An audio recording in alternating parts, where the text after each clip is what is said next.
जय माता रानी दोस्तों, नीता विक्रम परिवार में आप सबका स्वागत है। आप सब कैसे हैं दोस्तों? हमेशा की तरह हंसते मुस्कुराते रहें और मुझे कमेंट करके ज़रूर बताइए कि आप सब कैसे हैं।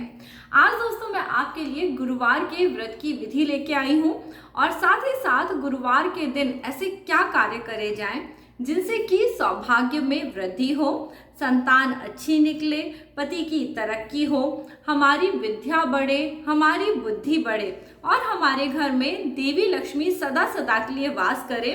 आज इस वीडियो में आपको बहुत आसान बातें ऐसी बताऊंगी जो अधिकतर लोग गुरुवार के दिन कर सकते हैं और इन्हें करने से आपको 101% फायदा जरूर होगा। तो दोस्तों, यदि आज आप पहली बार नीता विक्रम चैनल पे आए हैं तो चैनल सब्सक्राइब करिए और वीडियो यदि पसंद आती है तो इसे लाइक जरूर करिए। दोस्तों, गुरु ग्रह जिसके ऊपर अपनी शुभ दृष्टि डालते हैं वहां पे आपको हर प्रकार की सफलता जरूर मिलने लगती है। और गुरु ग्रह का जो दिन होता है ये गुरुवार का दिन होता है। इसे लक्ष्मी और विष्णु जी से जोड़ के भी देखा जाता है। सबसे पहले मैं आपको बता दूं, जो लोग गुरुवार के व्रत रखना चाहते हैं वो गुरुवार के व्रत किसी भी शुक्ल पक्ष के पहले गुरुवार से रखना शुरू कर सकते हैं। जैसे कि कल बैसाख माह के शुक्ल पक्ष का पहला गुरुवार है, तो आप ऐसे ही जैसे ही हिंदू माह परिवर्तित होते रहते हैं, शुक्ल पक्ष आता है यानी अमावस के बाद जो पहला गुरुवार आएगा आप तब से ये व्रत रखें। और जो लोग व्रत रखते हैं उन्हें पहले दिन पे संकल्प जरूर ले लेना चाहिए। तो दोस्तों, आप एक दिन पहले ही नारियल अपने घर में मंगा के रख लें। नारियल के साथ एक हल्दी की गठान ले लें। सुबह के समय जल्दी उठिए, जितना जल्दी आप उठ सकते हैं उतना जल्दी उठें। कोई 6 बजे उठता है तो कहता है मैं जल्दी उठा हूँ, और कोई 7 बजे उठ के कहता है मैं जल्दी उठा हूँ। तो आप 8 बजे से पहले पहले हर हाल में उठ जाएं और उठ के अपने घर को आप साफ कर लें।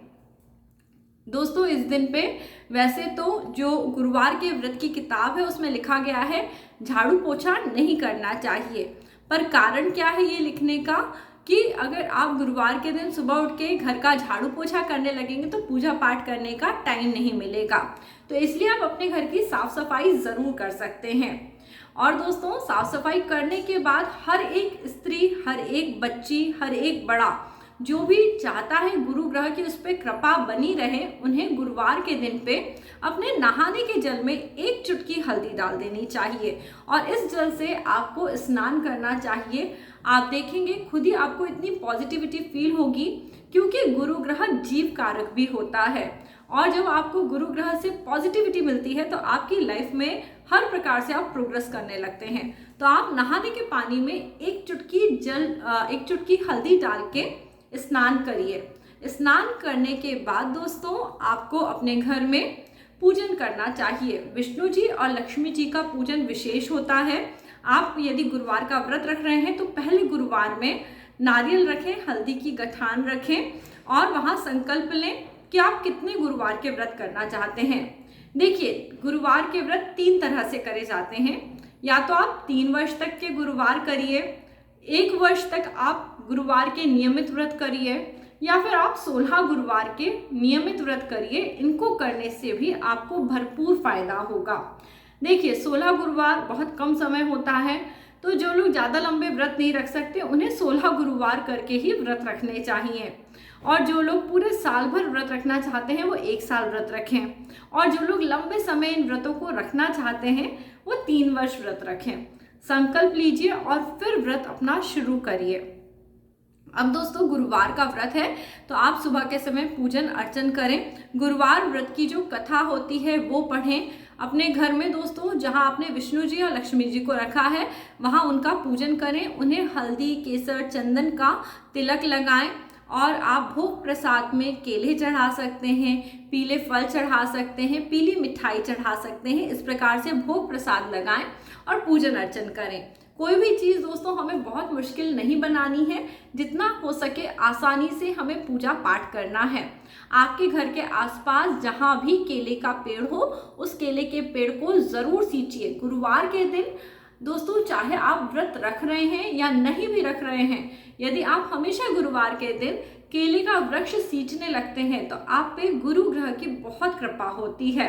आप जब केले का वृक्ष सींचने जाएं तो उसके जो जल में थोड़ा सा हल्दी मिला लें, थोड़ी सी सरसों के पीली पीली सरसों जो देवी लक्ष्मी को बहुत पसंद है उसके दाने मिला लें। यदि आपके पास थोड़ी चने की दाल है तो वो डाल लें और गुड़ भी डाल लें। देखिए मैंने आपको 4-5 चीज़ें बताई हैं, जिसके पास जैसी फैसिलिटी हो वो उस हिसाब से केले के वृक्ष को सींचने के लिए जल तैयार कर सकता है। तो दोस्तों आप केले का वृक्ष सींचिए। सुबह के समय जैसे मैंने आपको बताया था आप स्नान करिए और उसके बाद दोस्तों कोशिश करिए पीले रंग के वस्त्र पहने। चाहे आप पीले रंग का कोई ना कोई रुमाल ही अपने पास रखें, परंतु जब आप पूजा पाठ करेंगे गुरुवार के दिन खास तौर पे आपको पीले वस्त्र पहनने चाहिए और इस तरह से पूजा पाठ करनी चाहिए। अब दोस्तों इस दिन पे आप दिन में कुछ भी जैसे चाय ले सकते हैं, कोई ड्राई फ्रूट ले सकते हैं, कोई भी मीठे फल लीजिए। खास तौर पे गुरुवार के व्रत में मैं खट्टे फल खाने के लिए मना करती हूँ, जैसे कि सेब हो गया, अनानास हो गया, मौसम्बी, ये सब खट्टे फल होते हैं। हमें मीठा फल लेना है, पर हमें कोशिश करनी है क्योंकि हमने आज केले का पूजन करा है। तो दोस्तों हिंदू सनातन धर्म का एक नियम है, जब भी हम किसी चीज़ का पूजन करते हैं तो हम उसको ग्रहण नहीं करते। तो केले का जब गुरुवार के दिन पूजन होता है तो केला ग्रहण नहीं करना चाहिए। आप पपीता खा लीजिए, ये सबसे अच्छा रहता है गुरुवार के दिन पे, क्योंकि पपीता ना तो खट्टा होता है और ना ही हम विष्णु भगवान पे अर्पित करते हैं। तो पपीता खाना सबसे अच्छा ऑप्शन होता है। इसके अलावा आप गुड़ की चिक्की खा सकते हैं, गुड़ और मूंगफली की लड्डू बर्फी बना के आप उन्हें ग्रहण कर सकते हैं। और साथ ही साथ इस दिन पे चने की दाल को भिगो के उसका हलवा बनाना चाहिए, मोदक बनाने चाहिए और इस भोग को आपको विष्णु जी को अर्पित करना चाहिए। यदि आपके घर के आसपास जो बच्चे पढ़ाई करते हैं आप उन्हें ये भोग दीजिए। और साथ ही साथ यदि आपके घर के आसपास कोई टीचर रहते हैं, अध्यापक रहते हैं या आपके खुद के जो गुरुजी हैं, यदि आपके घर के आसपास रहते हैं तो उन्हें ये भोग दीजिए। इनमें से कोई ना मिले तो मंदिर में हम पंडित जी को भी गुरु का ही दर्जा देते हैं। वो हमारे लिए ज्ञान है, गुरु के सागर हैं, ज्ञान के भंडार हैं। तो आप उन्हें जाके भी ये मिठाई ज़रूर भोग में दीजिए। इससे आपके गुरुवार के व्रत का फल कई गुना बढ़ जाएगा। और यदि आप व्रत नहीं भी कर रहे हैं, आपको लग रहा है कि आपको अपना गुरु ग्रह मजबूत करना है, करिए इस उपाय को। गुरुवार के दिन पढ़ने वाले विद्यार्थियों को और अध्यापकों को पीले रंग की मिठाई बांटिए। आप देखेंगे आपकी पढ़ाई में आपका जो दिमाग है वो पहले से बेहतर काम करने लगेगा, आपकी बौद्धिक क्षमता बढ़ने लगेगी। इस उपाय को करिए। अब दोस्तों बात कर लेते हैं, कोई भी हम व्रत करते हैं उसमें एक समय खाना खाते हैं। इससे पहले मैंने जो वीडियो बनाई थी उसमें मैंने बहुत ही कठिन नियम बनाया था, जिसको शायद ज़्यादातर लोग नहीं अपना पाते हैं। तो दोस्तों आप क्या करिए, जो पीली मिठाई है उसके 7 कौर सबसे पहले खाइए। क्या करिए, 7 कौर गिन के, 1 बाइट, 2 बाइट और इस तरह से गिन के 7 बाइट या 7 कौर आपको सबसे पहले पीली मिठाई के खाने हैं। उसके बाद जो भी भोज्य पदार्थ आप खाना चाहते हैं शाम में सूर्य अस्त हो जाने के बाद आप ग्रहण कर सकते हैं। इस नियम से आप व्रत रखिए, जितने व्रत आपने बोले हुए हैं उन्हें पूर्ण करिए।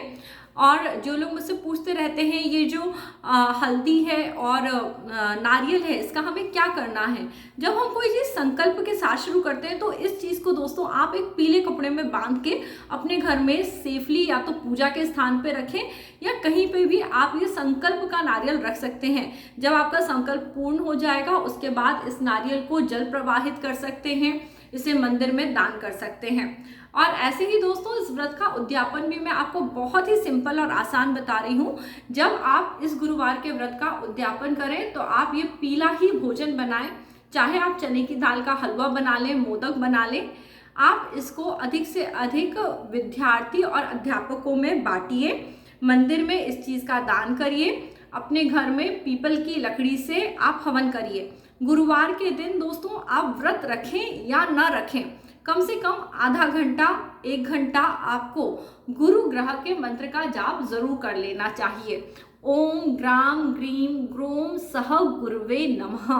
एक बार आप लिए फिर से ये बीज मंत्र बोल रही हूँ, ओम ग्राम ग्रीम ग्रोम सह गुरुवे नमः।